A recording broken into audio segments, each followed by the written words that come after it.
नमस्कार। Lord William Bentinck secondary school द्वारा आयोजित हिंदी की कक्षा में आप सभी का स्वागत है। हम पढ़ रहे हैं पाठ 4 जाबिर हुसैन द्वारा लिखित सांवले सपनों की याद पाठ जो शालिम अली पर लिखा गया व्यक्ति केंद्रित एक पाठ है जिसमें सालिम अली पर ही बात की गई है, उन्हीं पर लिखा गया ये पाठ। आइए पढ़ते हैं। सुनहरे परिंदों की खूबसूरत पंखों पर सवार सांवले सपनों का एक हुजूम मौत की खामोश वादी की तरफ अग्रसर है। कोई रोक टोक सके कहाँ संभव है। इस हुजूर के आगे आगे चल रहे हैं सालिम अली अपने कंधों पर सैलानियों की तरह अपने अंतरहीन सफ़र का बोझ उठाए, लेकिन यह सफ़र पिछले तमाम सफ़रों से भिन्न है। भीड़ भाड़ की ज़िंदगी और तनाव के माहौल से सालिम अली का यह आखिरी पलायन है। अब तो वो उस वन पक्षी की तरह प्रकृति में विलीन हो रहे हैं जो जिंदगी का आखिरी गीत गाने के बाद मौत की गोद में जा बसा हो। कोई अपने जिस्म की हरारत और दिल की धड़कन देकर भी उसे लौटाना चाहे तो वह पक्षी अपने सपनों के गीत दोबारा कैसे गा सकेगा।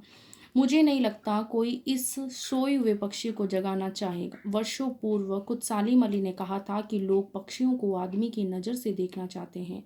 यह उनकी भूल है, ठीक उसी तरह जैसे जंगलों और पहाड़ों, झरनों और आबसाहों को वो पक्षी की नज़र में नहीं, आदमी की नज़र से देखने को उत्सुक रहते हैं।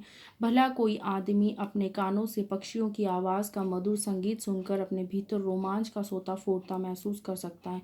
एहसास की ऐसी एक ऊबड़ खाबड़ जमीन पर जन्मे मिथक का नाम है सालिम अली। पता नहीं इतिहास में कब कृष्ण ने वृंदावन में रास लीला रची थी और शोक गोपियों को अपनी शरारतों का निशाना बनाया। कब माखन भरे भांडे फोड़े थे और दूध छाली से अपने मुंह भरे थे। कब वाटिका में छोटे छोटे किंतु घने पेड़ों की छाह में विश्राम किया था। कब दिल की धड़कनों को एकदम से तेज करने वाले अंदाज में बंसी बजाई थी। और पता नहीं कब वृंदावन की पूरी दुनिया संगीतमय हो गई थी। पता नहीं यह सब कब हुआ था, लेकिन कोई आज भी वृंदावन जाए तो नदी का सांवला पानी उसे पूरे घटनाक्रम की याद दिला देता।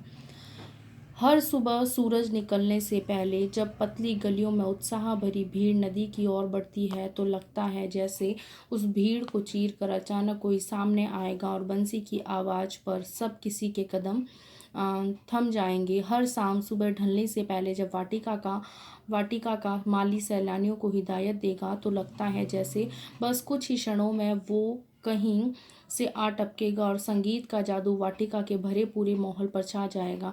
वृंदावन कभी कृष्ण की बांसुरी में जादू से खाली हुआ है क्या? मिथकों की दुनिया में सवाल का जवाब तलाश करने से पहले एक नज़र कमज़ोर काया वाले उस व्यक्ति पर डाली जाए जिसे हम सालिम अली के नाम से जानते हैं।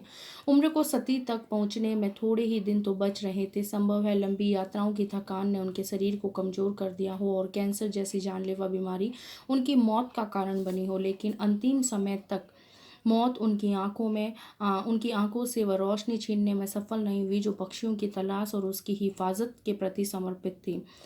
शालीम अली की आंखों पर चढ़ी दूरबीन उनकी मौत के बाद ही तो उतरी थी। उन जैसा बर्ड वॉचर शायद ही कोई हुआ हो, लेकिन एकांत क्षणों में सालिम अली बिना दूरबीन भी देखे गए हैं। दूर क्षितिज तक फैली जमीन और झुके आसमान को छूने वाली उनकी नज़रों में कुछ कुछ वैसा ही जादू था जो प्रकृति को अपने घेरे में बांध लेता है।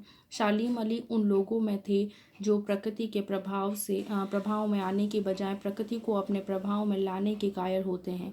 उनके लिए प्रकृति में हर तरफ एक हंसती खेलती रहस्य भरी दुनिया पसरी थी।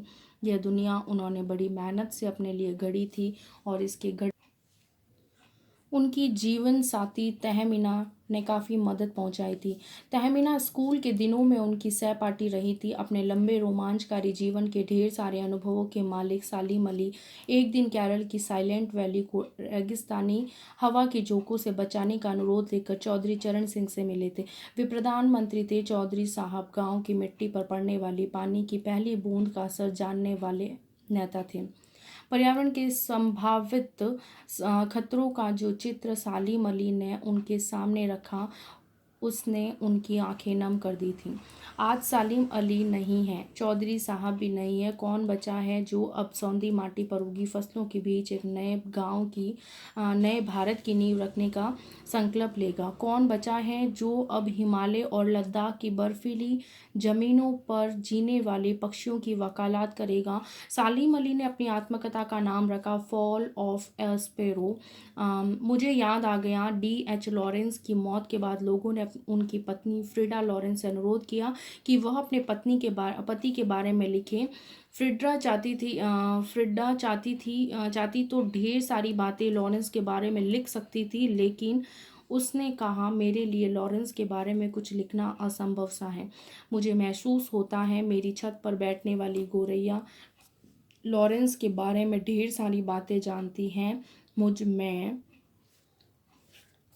और भी ज़्यादा जानती है। वो सचमुच इतना खुला खुला और सादा दिल आदमी था। मुमकिन है लॉरेंस मेरी रगों में, मेरी हड्डियों में समाया हो, लेकिन मेरे लिए कितना कठिन है उसके बारे में अपने अनुभवों को सपनों का जामा पहनाना। मुझे यकीन है मेरी छत पर बैठी गौरैया उसके बारे में और हम दोनों ही के बारे में मुझसे ज़्यादा जानकारी रखती है। जटिल प्राणियों के लिए सालिम अली हमेशा एक पहेली बने रहेंगे। बचपन के दिनों में उनकी एयरगन से घायल होकर गिरने वाली नीलेकंठ की वह गौरैया सारी जिंदगी उन्हें खोज के नए नए रास्तों की तरफ ले जाती रही। जिंदगी की ऊंचाइयों में उनका विश्वास एक क्षण के लिए भी डिगा नहीं। वो लॉरेंस की तरह नैसर्गिक जिंदगी का प्रतिरूप बन गए थे। सालिम अली प्रकृति की दुनिया में एक टापू बनने की बजाय अथाह सागर बनकर उभरे थे। जो लोग उनके भ्रमणशील स्वभाव और उनकी यायावरी से परिचित हैं, उन्हें महसूस होता है कि वो आज विपक्षियों के सुराग में ही निकले हैं और बस अभी गले में लंबी दूरबीन लटकाए अपने खोजपूर्ण नतीजों के साथ लौट आएंगे।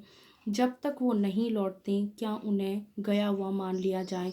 मेरी आंखें नम हैं सालिम अली, तुम लौटोगे ना? धन्यवाद।